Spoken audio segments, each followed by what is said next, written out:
The studio lights of Loose Women are blazing as usual, the audience is buzzing, and the panel is in full swing. Charlene White hosting, Denise Welch in her signature red chair, Colleen Nolan to her left, and Brenda Edwards completing the lineup. Cliff Richard, now 85 but still impeccably groomed in a navy blazer and crisp white shirt, walks out to thunderous applause. Everyone knows he's there to promote his new Christmas album and the 2026 calendar that sold out in hours. The first 10 minutes are pure nostalgia. Cliff jokes about the 1958 Move It recording session. The panel swoon over old photos. Denise calls him the Peter Pan of pop, and he laughs that self-deprecating laugh we've heard for 7 decades. It feels like the safest, coziest daytime TV moment imaginable. Then Charlene innocently asks, "Cliff, you've always kept your private life very private. Do you ever feel the world has moved on and people are more open now?" The temperature in the room drops 10 degrees in a single second. Cliff's smile freezes. Denise, never one to let silence sit, jumps in with, "Come on, Cliff, in 2025 nobody cares who you fancy, we just want you to be happy." The audience swoops,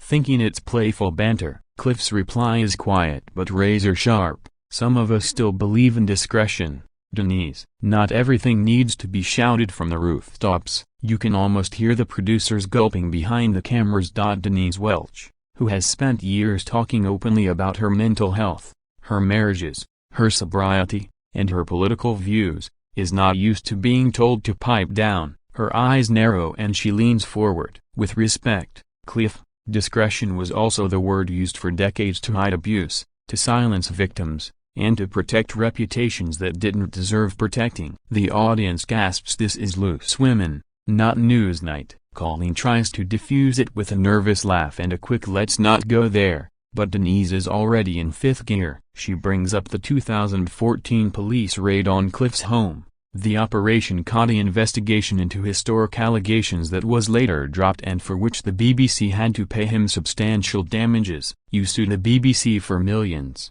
she says, "but a lot of people still wonder why the police were at your door in the first place." Cliff's face goes white. He puts his glass of water down very deliberately and says, "Denise, I was completely exonerated. I was the victim in that case, not the perpetrator. And I find it disgusting that even now, after all these years, you're prepared to smear me on national television." The audience is no longer whooping. You can hear a pin drop. Charlene tries to move on to the calendar, but the damage is done.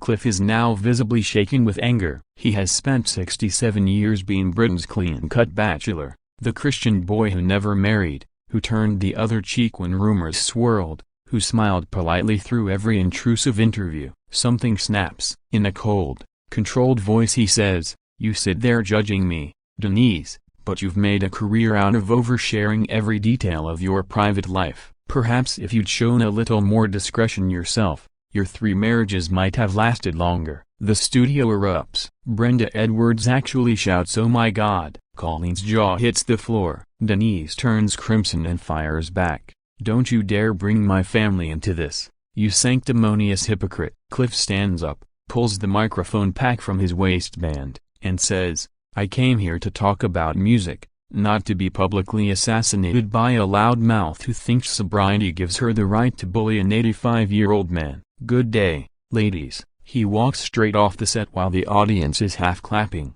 half gasping in shock. The floor manager is running after him waving the contract, but Cliff is already in the corridor heading for the exit. Back in the studio, pandemonium. Charlene is frantically signaling for a commercial break while Denise is still mid-rant. He can't just walk out because someone asks a question. The producers cut to an emergency ad break 3 minutes early. Twitter, or X, whatever we're calling it in 2025, explodes within 30 seconds. #Cliff Walks trends worldwide. Old clips of Cliff on This Is Your Life are juxtaposed with Denise's most fiery political rants. The Daily Mail website crashes from traffic. Within an hour, Cliff's team releases a statement. Sir Cliff Richard was subjected to an unacceptable ambush on live television. He has left the building and will not be returning. Meanwhile, Denise posts a tearful Instagram video from the green room saying she was just asking questions any journalist would ask and that she's devastated people are calling her a bully. By 3 p.m. the clip of Cliff removing his mic pack has 40 million views and is being remixed into dance tracks. The fallout lasts for days. The BBC and ITV both distance themselves. Loose Women is ITV, but the 2014 raid was BBC helicopters. Ofcom receives thousands of complaints from both sides, some saying Denise was out of order, others saying Cliff was thin-skinned. Former Loose Women panelists weighed in. Janet Street Porter calls Denise a liability, while Stacey Solomon defends her right to speak freely. Cliff gives one interview to The Telegraph from his home in Portugal, saying he has no plans to return to British television ever again and that the mask of civility slipped today and I saw the real face of certain people. Sales of his Christmas album skyrocket among his loyal fanbase who see him as the victim of cancel culture. Meanwhile, Denise is temporarily stood down from the show pending an internal review, and rumors swirl that sponsors are unhappy. The calendar sells out for a second printing.